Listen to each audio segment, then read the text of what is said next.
Allora, giustamente qua il nostro incontro che abbiamo oggi non è dato al caso, perché nessuno è qui a caso, ognuno ha il suo compito e a questo punto io dico di tirare giù le maschere e ognuno deve collaborare con il proprio compito, che alla fine questo compito è un compito diciamo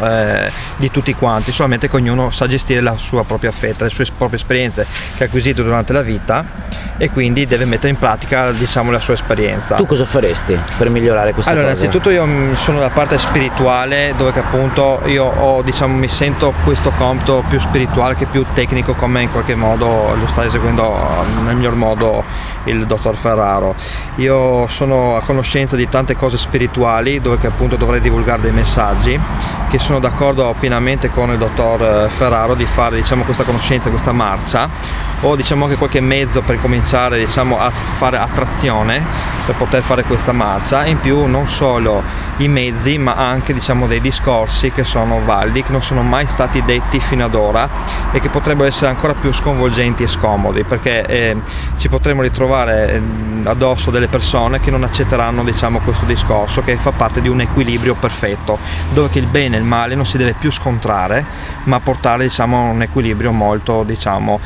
chiamiamolo così divino e profetico.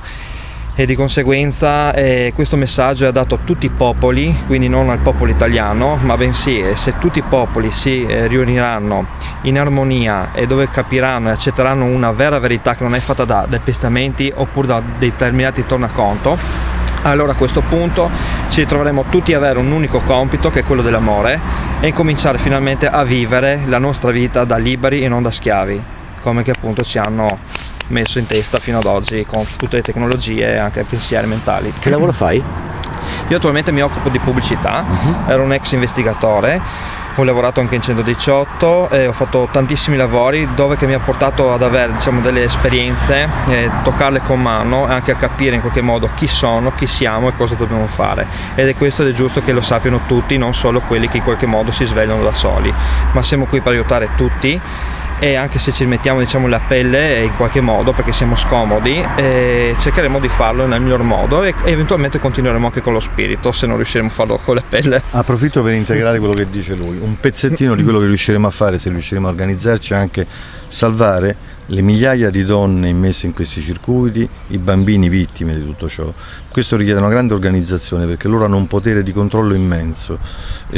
isolano, distruggono queste persone e usano lo strumento psichiatrico che è il pandan di tutta questa attività,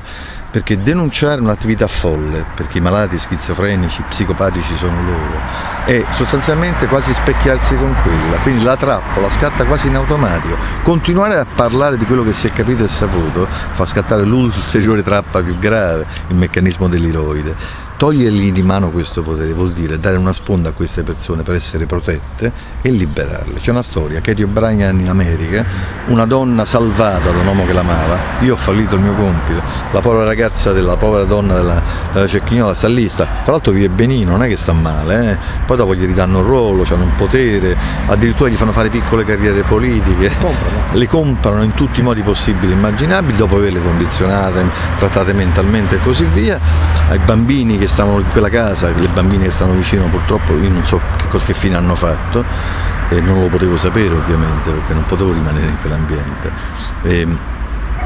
ma oggi c'è anche l'ambizione di salvare individui, che fa tornare un pochino più per terra e concretamente questo discorso, però richiede una grossa capacità organizzativa, case famiglia protette, cerchia di persone che proteggono queste persone, psicologi e psichiatri non corrotti e deviati. Ribellatevi, psicologi e psichiatri per bene, un appello a voi, denunciate la deviazione gestita, denunciate coloro che chiamate tranquillamente nei bar, quello è un bandito, quello è un delinquente, quello è un rovina famiglia. Avete capito e sapete perfettamente chi usa il sapere per distruggere e governare. Che aspettate?